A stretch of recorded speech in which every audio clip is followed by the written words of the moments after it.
curl down. Read and curl flat. Good, good, good. Stick, reset, boom. Good, good, good, good. Curls out there, reset, bang. Back foot, back foot, back foot. Come on, move, move, move. Good, come on. Finish. Slide, come on, slide, come on, come on, come on. Come on, good, finish. Good group right here. Let's go, go. 2. Good, Marvin. On the UConn Sports Nation is Baylin Trujillo of Be True QB Training, Advanced QB Camp. You're a former USF quarterback. I believe you're also playing some professional football in Arena League in Lakeland. You're a teacher, high school coach. You just seem to be a very busy person. Yeah, that's me. So we're talking to you today. We're talking to you today because quarterback up here at UConn, Marvin Washington. You're his QB coach. When did you first get to know Marvin? When did you first start coaching him? I started training Marvin about 2.5 years ago. It was going into his senior year. Reached out to him. He's at Dr. Phillips High School in Orlando. And he reached out to me one day and was like, hey, man, I want to start training with you because he saw I was doing a lot of things with quarterback training in Orlando. And so I met up with him one day at Dr. Phillips High School on like a Saturday. Got the seniors out there, and I trained him for about 2.5 hours. And an hour and a half of that was just teaching. I could tell that he was raw at the position. He is a very gifted athlete, but his whole life growing up, he played mainly like running back. So when he got to high school, he just had a natural gifted arm, but he never really had a coach to really teach him the mechanics and the footwork and the techniques of quarterback. So I was very excited, especially the first time I trained him, because I knew I could develop what he was looking for, and he already had the gift of an arm. So it was just like little things like feet work, your drop step, opening up your hip, your shoulders, where to plant your foot to throw the football. So a lot of little details that really excited me, especially the first time I trained him, and then now, obviously over 2.5 years or 2 years, he's definitely gotten a lot better, and he's looking more comfortable, looks more smoother, especially in the pocket. Now I'm watching him and breaking down film for it with him because he sometimes calls me, and I'll watch some of his stuff that he's doing at UConn, and I'm very excited and very it's good to see the product coming out, especially remembering the first day I trained him, which almost killed him because he was so tired. But like I said, he's just a very hard worker, and like I said, going into his senior years when I started training him.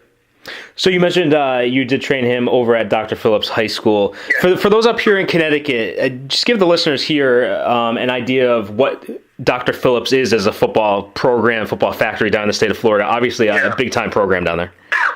Yeah, so I coach and teach. Well, I coach and teach at Oak Ridge High School, which is their rival. They're in the same district. So I had the pleasure of, well, not the pleasure, but I had to go against Dr. Phillips, 3 times against him specifically before, his senior year when I grabbed a hold of him, and I could just tell, he had the tools and just needed somebody. But Dr. Phillips is a powerhouse program here in Orlando. It's pretty much state championship or bust every year with them. I knew he was special when they decided to name him the starter because it's really hard to come in as a starter at Dr. Phillips because everybody wants to play there. And he came in right after another All-American at Dr. Phillips, Nick Patty, who ended up playing at Boise State and transferred to UCF to finish his career. So he had some pretty big shoes to fill. He actually went to the state championship his senior year, Nick Patty did. And then, so Marvin had the big shoes to fill, and he came in, freshman and sophomore year, and did a really good job taking over the program. But Dr. Phillips is a powerhouse program. They said, on average, 5 to 6 players every year to Division I programs. So they definitely are pretty much the name of Orlando. And again, they're state championship or bust. And I get to go against them every year when I was coaching at Oak Ridge. So definitely a great program. And you mentioned when you first saw him, you mentioned he was very raw. You mentioned a few of the things that he's improved on. But what would you say is really the key thing that has seen him develop as a quarterback since you first started working with him? His footwork. His footwork has definitely looked a lot better. He's more comfortable. You can see when he's taking his drop step, it's more fluid. Like I said, literally no joke, he almost didn't know what a 3-step drop was. When I started training in high school, he knew what a 3-step was, but not the technique of it. He would always hitch on a third step, which we know a quick game or at least quarterback coaches know, a quick game, it's 3-step balls out or even 1-step balls out, especially in gun. So it definitely his footwork and the timing of his throws, because he's always had the gift of an arm. It was just, cleaning up his footwork to make it look more natural and not so robotic. So if you watch him now, you can tell he's so much more comfortable, especially being in the pocket, taking his drop steps, knowing when to deliver the ball on time. And that's a lot of what I focus on in my training. And one thing that stood out, particularly so far this spring, we've had a chance to see 2 practices so far this spring in the media up here in Connecticut. Really, his arm strength seems to have improved a little bit from a season ago. Was that something? What were some of the main things that you guys focused on with him during this offseason? Because I know I did see some videos on social media that you put out there of you working with him throughout the offseason. Just what was the main focus to improve his game during the offseason? The hip rotation. So his hips, using his hips in his throw, so it's not all arm. So I wanted to make sure that he knew that throwing comes from the lower body and not from the upper body. Now it's obviously nice when you have a strong arm, but when you use the legs in your throw, it makes the ball carry more with more velocity and more strength and more power. So using the hips as you're throwing the football, knowing when to turn it, and using the power off your right leg, your back leg, definitely has put more velocity. Like I said, I always knew he had a gift of an arm. But when he got the footwork down, it's helped him throw faster and move faster, and again, when the ball comes out a lot more cleaner. And I did see, I guess, a play recently. I made the play of the day through a 9 route. It's just, like you said, just watch his feet work and how smooth it looks. It's definitely special to see. But when he puts it all together in hip rotation and with his arm coming forward, as his body's coming forward, it's very nice to see. Now, you do coach other QBs as well. Over the years that you've been doing this, how does he compare to some of the other quarterbacks you've coached? Yeah, I train right now. I actually tallied my numbers. I'm at like 80 quarterbacks in the Central Florida area. I train currently 8 quarterbacks that are playing college football. 6 of them are playing Division I. So I've definitely come across a lot of gifted athletes, especially I sort of work in regional opening camp, which is with the Elite 11. Which I actually got the pleasure of meeting Marvin during that time as well. I think that was our first real encounter going into his senior year was the Elite 11 opening, which is where I got his contact information, and that's where we kind of really linked up. So I've seen some of the best quarterbacks, come around. In his camp, in the opening camp, was Justin Fields, who's now going to Ohio State. So I've seen some pretty good talent.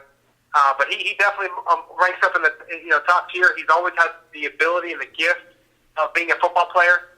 You can just watch his highlights going into his senior year, or even his senior year at Dr. Phillips, where he kind of elevated his game, became very dynamic. But there's some stuff that maybe he still needs to work on, like more. Again, you can always work on something.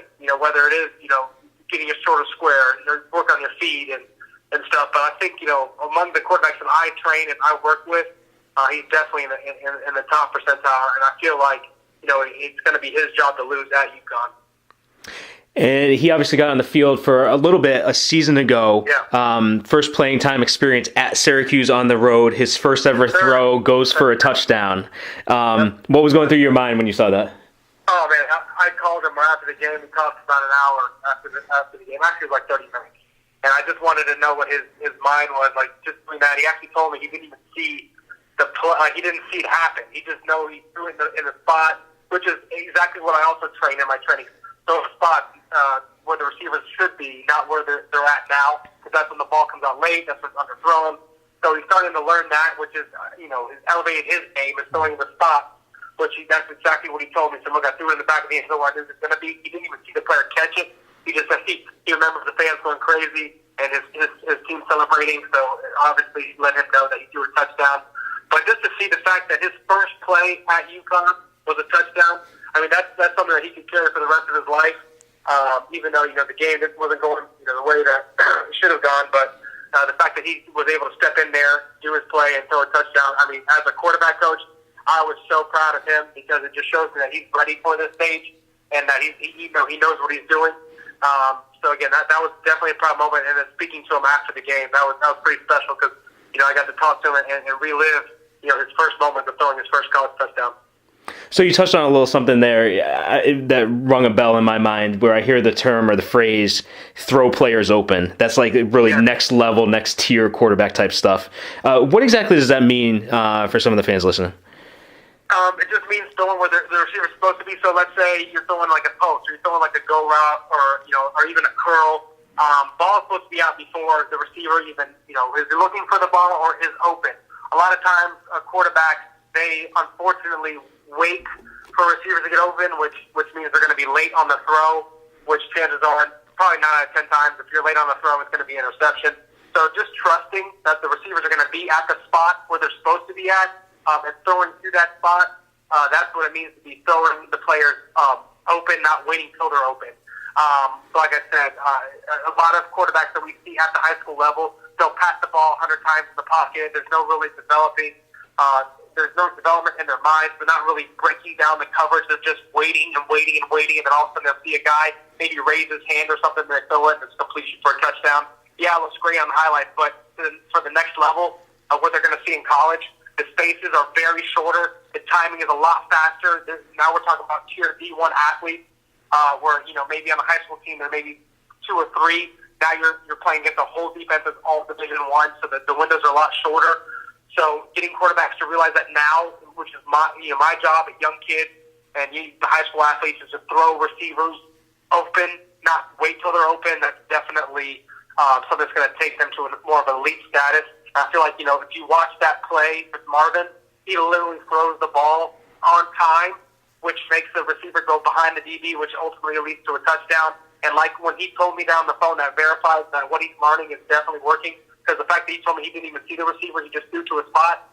I mean, that just tells me he's already kind of ahead of the game, and that's what's ultimately going to hopefully elevate him to the starting role at UConn, which I believe he has all the ability to do so. But for the fans, like I said, throwing the receiver open is throwing the spot. Like I touched on, either the go route, throwing it on your third step, just throwing it out to a spot where the receiver should be, or even the post, throwing it to the middle of the field or on the half before they're even looking. So the player has time to go and run underneath it or catch it when they're open. That's definitely taking your game to another level. And then obviously on the curl out, what I was talking about, with a 5-step with a hitch, the ball should come out of the hitch. That's before the receiver turns around. So the only way you're throwing that is if the linebacker goes to the flat, which again quarterbacks still have to read the coverage, but just knowing your timing and where they're supposed to be, that's going to elevate their game to another level. So when you hear that he's currently the number 1 guy during spring practice at UConn, I think you've already indicated it comes as no surprise to you, right? Yeah, no surprise at all. I actually talked to him yesterday on the phone.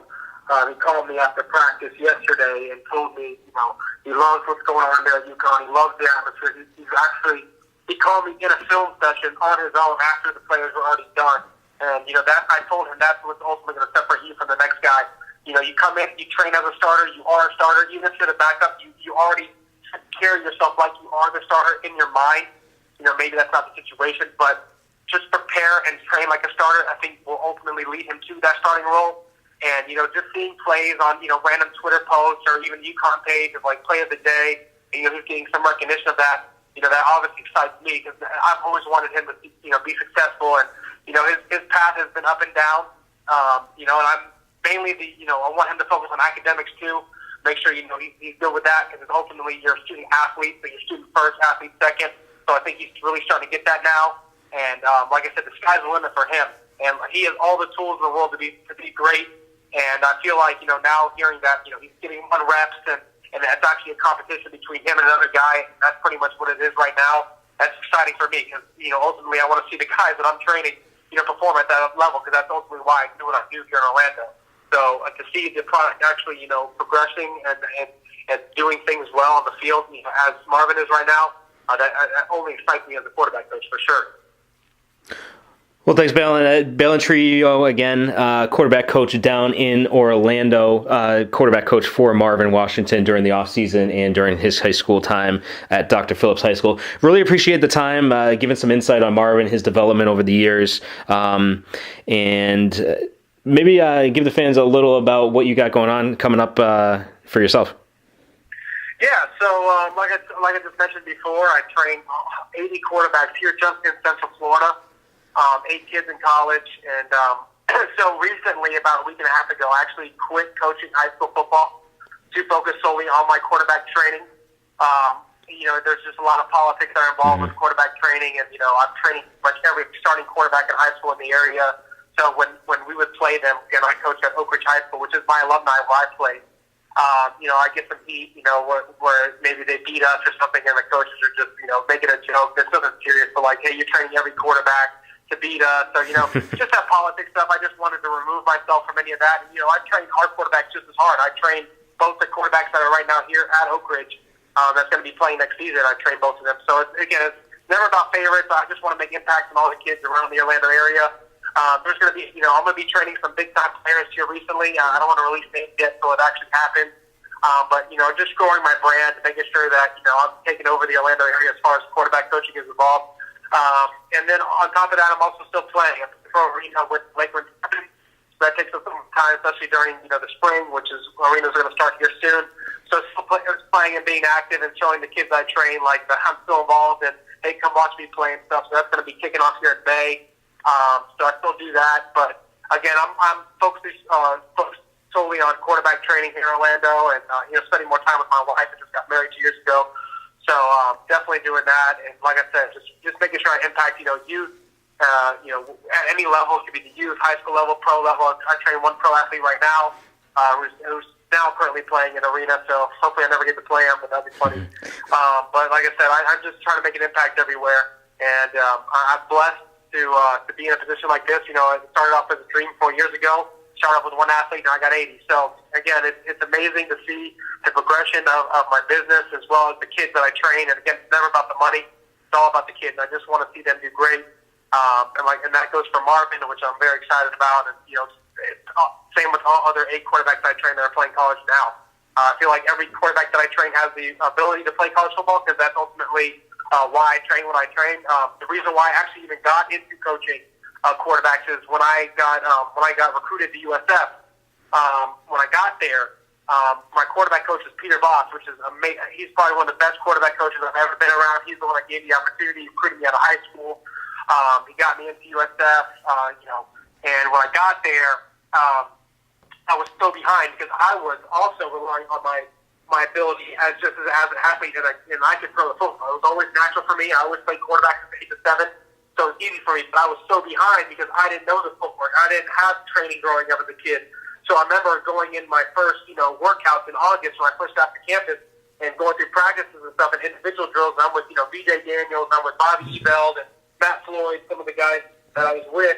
Ryan F., I was there, and I just felt like I was behind because they already knew, the drop steps and how to, read coverage and stuff. I never had that. So my goal now and why I have a passion for training is because I want every quarterback that I train from the youngest age to even high schools to prepare them the best way I can so that when they get to college, they're able to compete and have a chance to start, especially at a younger age, so that they can live a career or live out their dreams in college or playing college.